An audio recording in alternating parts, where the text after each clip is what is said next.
ठाणे जिल्ह्यात भाजप आणि शिंदेंच्या शिवसेनेमध्ये जोरदार वाद पेटलेला पाहायला मिळतोय। गेल्या काही दिवसांपासून भाजप नेते गणेश नाईक हे सातत्यानं शिंदेंना आव्हान देताना दिसतायत। एकनाथ शिंदेंच्या टांगा पलटी करणार या वक्तव्याचा दाखला देत नाईकांनी थेट इशारा दिलाय। भाजपनं परवानगी दिल्यास शिंदेंचे घोडे फरार नाही तर बेपत्ता करेल असं वक्तव्य गणेश नाईक यांनी पुन्हा एकदा केलंय। नरेश मस्केंच्या टीकेवरती बोलताना गणेश नाईकांनी पुन्हा एकदा शिंदेंवरती हल्लाबोल केलाय। तुमची चोरी योग्य वेळी बाहेर काढणार असा इशारा देखील नाईकांनी दिलाय। लवकर करा असं म्हणजे लवकर होईल। हे बघा प्रश्न असा आहे की भारतीय जनता पक्ष या शिस्तबद्ध एखाद्या पक्षात आपण गेल्यानंतर त्या पक्षाची आपण शिस्त बाळगली पाहिजे, पद्धत बाळगली पाहिजे। जर का पक्षाने मला जर खुली सूट दिली ना तर यांचा मी काय बोललो, टांगा पलटी घोडे फरार नाही, घोडे बेपत्ता करून टाक। एकनाथ शिंदेंवर सातत्यानं टीका करणाऱ्या गणेश नाईकांना आता खासदार श्रीकांत शिंदेंनी उत्तर दिलंय। काही लोकांवरती स्वतःचं अस्तित्व दाखवण्याची वेळ येते, त्यामुळे ते असे वक्तव्य करतात असं श्रीकांत शिंदे म्हणाले। तर वय वाढलं की थोड्या समस्या येतात असं म्हणत श्रीकांत शिंदेंनी नाईकांना टोलाही लगावलाय। तुमरी कोणाकडून होते? शिंदे साहेबांकडून नाही होत, आमच्याकडून कधीच होत नाही। आम्ही कधीच युतीच्या विरोधामध्ये किंवा युतीच्या कुठल्या नेत्याच्या विरोधामध्ये एकही स्टेटमेंट केले। शिंदे साहेब तो विरोधकांच्या विरोधामध्ये पण बोलत नाही। तेही तिथे सांगतात की टीकेला टीकेतून उत्तर देत नाही, ते कामातून उत्तर देतात। कोणीही कितीच्या खालच्या दर्जावरती जरी शिंदे साहेबांवरती भाष्य केलं तरी शिंदे साहेब जे त्याच्याकडे दुर्लक्ष करतात। आत्तापर्यंत 3 वर्ष टीका टिप्पणी करतच राहिले लोक। काय झालं त्याच्यातून लोकांनी मॅन्डेट जे आहे शिवसेनेला दिलंच ना। आता बघा, काही लोकांना इम्पॉर्टन्स, काही लोकांना स्वतःचं अस्तित्व दाखवून देण्याची वेळ कधी कधी येते का मी बघा काय करतो करून। मला वाटतं त्याच्यामध्ये शिंदे साहेब कधीच पडत नाही। एका शब्दाने देखील आजपर्यंत जे शिंदे साहेबांवरती टीका करतात त्यांना परत उलटं म्हणजे उत्तर देण्याच्या भानगडीमध्ये शिंदे साहेब पडले नाही। तर मला वाटतं ज्यांना बोलायचं त्यांना बोलत राहू दे। आम्ही समजू शकतो की वय वाढलं की थोडे प्रॉब्लेम होतात। म्हणजे नवी मुंबईत शिवसेनेचाच महापौर होणार असा विश्वास व्यक्त करत शिवसेना धर्मवीर आध्यात्मिक सेनेचे प्रदेशाध्यक्ष अक्षय महाराज भोसलेंनी गणेश नाईक यांच्यावरती हल्लाबोल केलाय। गणेश नाईकांना अजून आपलं चिन्ह काय हेच माहिती नाही असा टोला लगावलाय। एकनाथ शिंदे शांत आहेत, त्यांना डिवचण्याचा प्रयत्न करू नका, असा परफेक्ट कार्यक्रम करतील की या वयामध्ये नाईकांना सहन होणार नाही असा कडक इशारा देखील भोसले यांनी नाईकांना दिलाय। खऱ्याला सांगावं लागत नाही मी खरं आहे, खोट्याला सांगावं लागतं। तर शिंदे साहेब सध्या सांगतायत म्हणजे ते खऱ्याच्या बाजूने आहेत। आणि हे ज्या अर्थी आता रोज मुलाखती चालू आहेत, अमकं झालं तमकं झालं, तुम्हाला एवढंच उत्तर द्या, तुम्हाला तुमचा देव वाचवता आला नाही, तुम्ही मुंबईच्या लोकांना काय वाचवणार नाही। त्यामुळे त्यांनी आपल्या सध्या शांत राहावं, जे आपलं बरं चाललंय, माझं कुटुंब माझी जबाबदारी ते बघावं। विनाकारण शिंदे साहेबांच्या आधी लागू नये। त्या माणसाला आपलं चिन्ह कमळ आहे, घड्याळ आहे शेत माहित नाही, तर तुमच्यासाठी काय करणार आहे? बाबांनो, शिंदे साहेब हे सह्याद्री आहेत, त्यामुळे सह्याद्री पुढं किरकोळ घाट पठार हे काही चालत नाही। त्यांनी आपलं काम करावं, शिंदे साहेबांनी आपलं काम करू द्यावं। आणि खात्रीशीर सांगतो, नवी मुंबईमध्ये 100% परिवर्तन होईल। नवी मुंबईत नाही, शिवसेनेत जाईल। नवी मुंबईत नाही म्हणते मी, पुण्यातही होईल। ठाकरेंच्या शिवसेनेचे नेते अंबादास दानवेंनी माजी केंद्रीय मंत्री रावसाहेब दानवेंचा जुना व्हिडिओ हा पोस्ट करत टीका केली आहे। रावसाहेब दानवेंनी गोमातेवरती केलेल्या वक्तव्यावरती जोरदार टीका केली आहे। रावसाहेब दानवे गायी कापा असं सांगत असल्याचा व्हिडिओ हा पोस्ट करत अंबादास दानवेंनी भाजपच्या हिंदुत्वाच्या भूमिकेवरच सवाल उपस्थित केले। अहिल्यानगर महानगरपालिका निवडणुकीतील भाजप आणि राष्ट्रवादी अजित पवार पक्षाच्या उमेदवारांच्या प्रचारासाठी भाजप नेत्या पंकजा मुंडे यांची नगर शहरामध्ये भव्य रॅली काढण्यात आली। रॅलीमध्ये माजी खासदार सुजय विखे, आमदार मोनिका राजळे आणि आमदार संग्राम जगताप देखील सहभागी झाले होते। दरम्यान अहिल्यानगर महानगरपालिकेवरती भाजप आणि अजित पवारांच्या राष्ट्रवादीचा झेंडा फडकेल असा ठाम विश्वास पंकजा मुंडे यांनी व्यक्त केला आहे। जालन्यामध्ये भाजप नेत्यांच्या प्रचाराचा धडाका सुरू आहे। शहरातील विविध ठिकाणी मंत्री चंद्रशेखर बावनकुळेंच्या सभा या पार पडत आहेत। भाजपमुळे जालन्यामध्ये विकास होणार असल्याचं वक्तव्य बावनकुळेंनी केलंय। जालन्यामध्ये महानगरपालिकेच्या निवडणुकीच्या प्रचारामध्ये विकास कामांच्या मुद्द्यावरून आजी माजी खासदार पुन्हा एकदा जुंपले। पुढील एका वर्षामध्ये तुम्ही काय करणार आणि मी काय करणार असा सवाल करत रावसाहेब दानवेंनी खासदार कल्याण काळेंना आव्हान दिलंय। तर दानवेंच्या आव्हानाला कल्याण काळेंनी प्रत्युत्तर दिलंय। भगव्या शिवसैनिकाच्या आड येऊ नका, दादागिरीची भाषा आम्हाला करू नका, दादागिरीचा आमचा धंदा असं म्हणत शिवसेनेचे नेते आणि मंत्री गुलाबराव पाटील यांनी राष्ट्रवादी काँग्रेसचे आमदार संग्राम जगताप यांचं नाव न घेता त्यांच्यावरती तोफ डागली. काही दिवसांपूर्वी शिवसेना ठाकरे पक्षाच्या सुषमा अंधारे यांनी जगताप यांच्या अंगरक्षकाचा धमकी देत असल्याचा व्हिडिओ हा पोस्ट केला होता. त्यावरून गुलाबराव पाटलांनी संग्राम जगतापांवरती ही तोफ डागली आहे.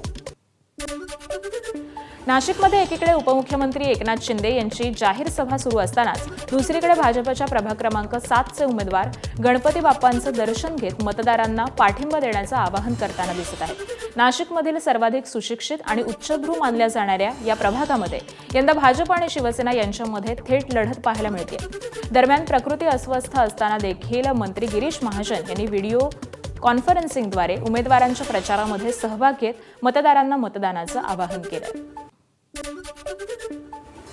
पिंपरी चिंचवडच्या बालेकिल्ल्यावरती राष्ट्रवादी काँग्रेसचा झेंडा फडकवण्यासाठी उपमुख्यमंत्री अजित पवारांच्या पत्नी आणि खासदार सुनेत्रा पवार मैदानामध्ये उतरल्यात. अजित पवारांचा एकेरी उल्लेख करणाऱ्या भाजपचे आमदार महेश लांडगेंच्या भोसरी मतदारसंघामध्ये सुनेत्रा पवार यांनी बैठका घेतल्या. लांडगेंविरोधामध्ये एकही शब्द न उच्चारत सुनेत्रा पवारांनी आपणही मैदानामध्ये असल्याचं दाखवून दिलंय. बीडच्या परळी नगर परिषदेमध्ये गटनेता निवडीवरून शिवसेना आणि राष्ट्रवादीमध्ये संघर्ष सुरू झालाय.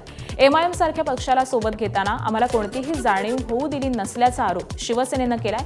त्यामुळे शिवसेनेसोबत जर युती ठेवायची आहे तर एमआयएमला बाहेर काढा किंवा शिवसेनेला बाहेर जाण्याची परवानगी द्या, असं शिवसेनेचे जिल्हा प्रमुख सचिन मुळूक यांनी म्हटलेलं आहे. परभणीतील संत गाडगेबाबा नगरमधील रहिवाशांनी मतदानावरती बहिष्कार टाकण्याचा निर्णय घेतलाय. गेल्या 40 वर्षांपासून राहत असलेल्या झोपडपट्टीचं नियमितीकरण न केल्यामुळे आणि कुठल्याही सुविधा न मिळाल्यामुळे रहिवाशांनी मतदानावरती बहिष्कार टाकण्याचा निर्णय घेतला. तसंच ठिय्या आंदोलन देखील सुरू केलं. मागच्या 3 दिवसांपासून संत गाडगेबाबा नगरवासीय हे आंदोलन करत आहेत. या आंदोलनाला महसूल मंत्री चंद्रशेखर बावनकुळे यांनी भेट दिली आहे. या सर्वांची चर्चा करून त्यांना आश्वासन देखील दिलं. मात्र या आश्वासनानंतर देखील या आंदोलकांनी आंदोलन हे कायमच ठेवलंय. ठाण्यात शिंदेंच्या शिवसेनेचे उमेदवार सिद्धार्थ पांडे यांच्या वडिलांचा कथित गुंडगिरीचा व्हिडिओ सध्या सोशल मीडियावरती व्हायरल झालाय. गांधीनगर परिसरातील अनेक वर्ष रखडलेल्या पुनर्वसन प्रकल्पातील बाधितांना घर भाड्याची मागणी केली असता माजी नगरसेवक संजय पांडेंनी शिवीगाळ करत धमकावल्याचा व्हिडिओमध्ये दिसतंय. आणि या घटनेनंतर समाज माध्यमांवरती संतापाची लाट उसळलेली असून एकीकडे महागड्या गाड्यांमधून प्रचार करणारे सिद्धार्थ पांडे आणि दुसरीकडे हक्काच्या भाड्यासाठी संघर्ष करणारे बाधितांमध्ये मोठ्या प्रमाणामध्ये रोष निर्माण झालाय. भिवंडी महापालिका निवडणुकीचा प्रचार सध्या शिगेला पोहोचलेला असून सर्वच पक्ष हे मैदानामध्ये उतरलेत. दरम्यान शिवसेनेचा परंपरागत बालेकिल्ला असलेल्या भादवड आणि टेमघर परिसरातील प्रभाग क्रमांक 13 आणि 15 मध्ये शिवसेनेकडून जोरदार प्रचार सुरू आहे. भादवड नाका इथं या विभागाचे तब्बल 40 वर्ष प्रतिनिधित्व करणारे माजी नगराध्यक्ष आणि ज्येष्ठ नगरसेवक मदनबुवा नाईक यांच्या हस्ते नारळ फोडून प्रचार रॅलीचा शुभारंभ करण्यात आला. यावेळी शिवसेनेचे नेते, उमेदवार त्याबरोबरच मोठ्या संख्येनं ग्रामस्थ आणि महिला भगिनीही उपस्थित होत्या. नाशिक महापालिका निवडणुकीच्या रणधुमाळीमध्ये भाजप बंडखोर उमेदवार शशिकांत जाधव यांनी प्रचारासाठी अनोखी शक्कल लढवली आहे. प्रभाग क्रमांक 10 मधून रिक्षा या चिन्हावरती निवडणूक लढवणाऱ्या जाधव यांनी थेट रिक्षांची भव्य रॅली काढत मतदारांचं लक्ष वेधून घेतलंय. मोठ्या रथांऐवजी रिक्षातून स्वतः मतदारांना अभिवादन करत हा केलेला प्रचार प्रभागामध्ये सध्या चर्चेचा विषय ठरतो. सोलापूर महानगरपालिकेच्या अनुषंगानं मुख्यमंत्री फडणवीसांची सोलापूरमध्ये सभा पार पडली. यावेळी फडणवीसांनी सोलापूरचं ग्रामदैवत श्री सिद्धरामेश्वर मंदिरामध्ये दर्शन घेतलं. शुक्रवारपासूनच श्री सिद्धेश्वर महाराजांच्या यात्रेत धार्मिक विधींना सुरुवात झाली आहे आणि त्यामुळे प्रचार सभेआधी फडणवीसांनी सिद्धेश्वर महाराजांचं दर्शन घेतलं. अकोल्यामध्ये एमआयएमचे प्रमुख खासदार बॅरिस्टर असदुद्दीन ओवेसी यांची सभा पार पडली. 6 दिवसातली त्यांची अकोल्यातली ही दुसरी सभा होती. एमआयएमच्या प्रचारार्थ त्यांनी शहरातील हमजा प्लॉट भागामध्ये प्रचारसभा घेतली. अकोल्यामध्ये 32 जागांवरती एमआयएमचे उमेदवार लढत आहेत. दरम्यान या सभेमध्ये भाजपसोबतच्या युतीमुळे गाजलेला अकोट नगरपालिकेचे एमआयएमचे 5ही नगरसेवक हे उपस्थित होते. अकोल्यामध्ये काँग्रेसनं जळगावच्या मौलाना हारून यांना प्रचारामध्ये उतरवलंय.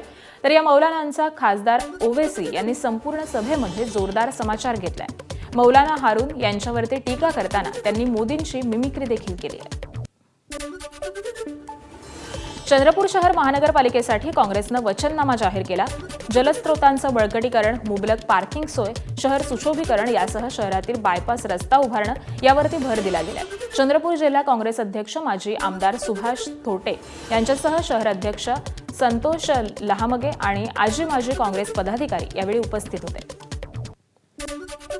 शालिनी ठाकरेंनी कल्याण डोंबिवलीत जोरदार प्रचार केलाय. कल्याण डोंबिवलीमध्ये अनेक सोसायटी आणि मतदारांच्या घरोघरी जाऊन शालिनी ठाकरेंनी प्रचार केलाय. यावेळी बिनविरोध निवड लोकशाहीसाठी घातक असल्याची प्रतिक्रिया शालिनी ठाकरे यांनी दिली. तर मराठी माणसांसाठी ही शेवटची संधी असल्याचं म्हणत त्यांनी मशाल आणि रेल्वे इंजिनला मतदान करण्याचं आवाहन केलंय. मुंबईच्या दहिसरमधील प्रभाग क्रमांक 7 मध्ये शिवसेना ठाकरे गटाकडून सौरभ घोसाळकर यांना उमेदवारी देण्यात आलेली आहे. या ठिकाणी अमित ठाकरे यांनी सौरभ घोसाळकर यांचा निवडणूक कार्यालयामध्ये जाऊन भेट घेतली. यावेळी शिवसैनिकांकडून मोठ्या जल्लोषामध्ये अमित ठाकरे यांचं स्वागत करण्यात आलं. यावेळी अमित ठाकरेंनी सौरभ घोसाळकर यांना निवडून आणण्यासाठी कार्यकर्ता, पदाधिकारी आणि मतदारांना आवाहन केलं. बोरिवलीतील प्रभाग क्रमांक 16 मध्ये ठाकरेंच्या शिवसेनेच्या उमेदवार स्वाती बोरकर यांच्या शाखेला मनसे नेते अमित ठाकरे यांनी भेट दिली. यावेळी बोरिवलीमध्ये शिवसैनिकांकडून मोठ्या जल्लोषामध्ये अमित ठाकरे यांचं स्वागत करण्यात आलं. शिवसेना ठाकरे गटाच्या शाखेला अमित ठाकरे यांनी भेट दिल्यामुळे पदाधिकारी आणि कार्यकर्त्यांमध्ये उत्साहाचं वातावरण पाहायला मिळालं. ठाकरेंच्या शिवसेनेचे आमदार हारून खान हे मुलीच्या प्रचारासाठी मैदानामध्ये उतरले. वर्सोवा विधानसभा मतदारसंघामध्ये प्रभाग क्रमांक 64 मधून सबा हारून खान यंदा पहिल्यांदा निवडणुकीच्या मैदानामध्ये उतरल्या. वडिलांनी या मतदारसंघामध्ये केलेल्या कामामुळे आपण 100% निवडून येऊ असा विश्वास सबा खान यांनी व्यक्त केला आहे. लहानपणापासूनच घरात राजकीय वातावरण असल्यामुळे राजकारणी आणि वडिलांसोबत केलेल्या कामामुळे आपल्याला कुठलीही धाकधूक किंवा भीती नसून विजयाची 100% खात्री असल्याची प्रतिक्रियाही त्यांनी दिली. शिंदेच्या शिवसेनेचे खासदार मुलगी दीप्ती वायकरसाठी सध्या प्रचाराच्या मैदानामध्ये उतरले. जोगेश्वरी विधानसभा मतदारसंघांतर्गत येणाऱ्या प्रभाग 73 मधून दीप्ती गायकर या शिवसेनेच्या तिकिटावरती निवडणूक लढवत आहेत. वडिलांना असलेला 30 ते 35 वर्षांचा राजकीय अनुभव आणि मतदारसंघातील कामांमुळे आपलाच विजय होईल असा विश्वास हा दीप्ती गायकर यांनी व्यक्त केला आहे. माजी आमदार विनोद घोसाळकर यांची सून तेजस्वी घोसाळकर ही प्रभाग क्रमांक 2 मधून भाजपच्या तिकिटावरती निवडणूक लढवते. तर दुसरीकडे विनोद घोसाळकर यांचा मुलगा सौरभ घोसाळकर ठाकरेंच्या शिवसेनेकडून प्रभाग क्रमांक 7 मधून निवडणूक लढवतोय. त्यामुळे विनोद घोसाळकर यांच्यासाठी ही निवडणूक प्रतिष्ठेची असणार आहे. सून भाजपमध्ये आणि मुलगा ठाकरेंच्या शिवसेनेत असल्यामुळे त्याला निवडून आणण्यासाठी विनोद घोसाळकर हे पूर्ण ताकदीनं मैदानात उतरले. ठाकरेंच्या शिवसेनेनं मुंबई महापालिकेसाठी अनेक नव्या चेहऱ्यांना संधी दिली आहे. अशातच आमदार सुनील प्रभू यांचे सुपुत्र अंकित प्रभू यांनी प्रभाग क्रमांक 54 मधून उमेदवारी देण्यात आलेली आहे. युवा सेनेनं मागील काही वर्षांपासून ते काम करत असताना यावेळी त्यांना महापालिका निवडणुकीसाठी ठाकरेंनी उमेदवारी दिली.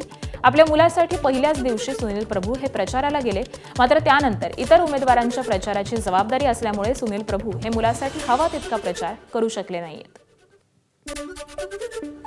प्रभाग क्रमांक 169 मधून आमदार मंगेश कुडाळकर यांचे चिरंजीव जय कुडाळकर यांना उमेदवारी देण्यात आली आहे. हा प्रभाग शिवसेनेचा बालेकिल्ला म्हणून ओळखला जातो. मात्र यंदा या मतदारसंघामध्ये 12 उमेदवार निवडणुकीच्या रिंगणामध्ये आहेत. तर आपल्या तरुण मुलासाठी आमदार मंगेश कुडाळकर हे प्रचार करताना पाहायला मिळत आहेत.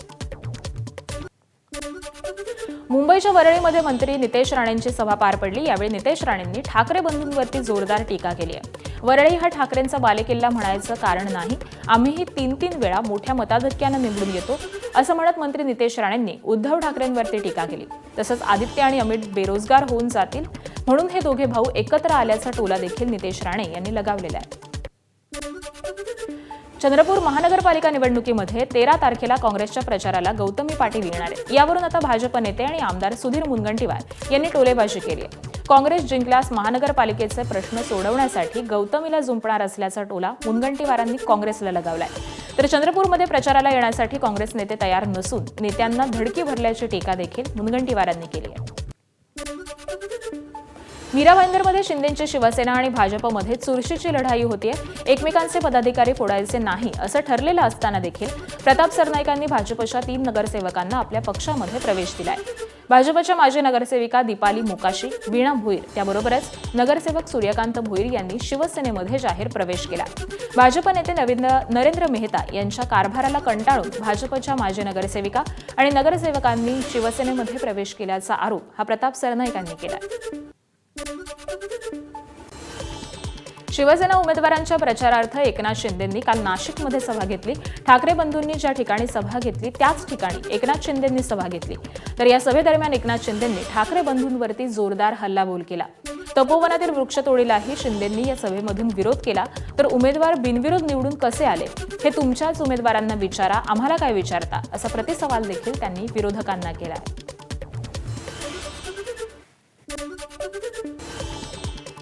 मकर संक्रांतीला लाडक्या बहिणींच्या खात्यात 3,000 रुपये देण्याची घोषणा महायुती सरकारनं केली आहे. तर निवडणुकीच्या काळामध्ये लाडक्या बहिणींना पैसे देऊ नका असं म्हणून काँग्रेसनं महाराष्ट्र निवडणूक आयोगाला पत्र लिहिलं. यावरून आता चंद्रशेखर बावनकुळेंनी निशाणा साधलाय.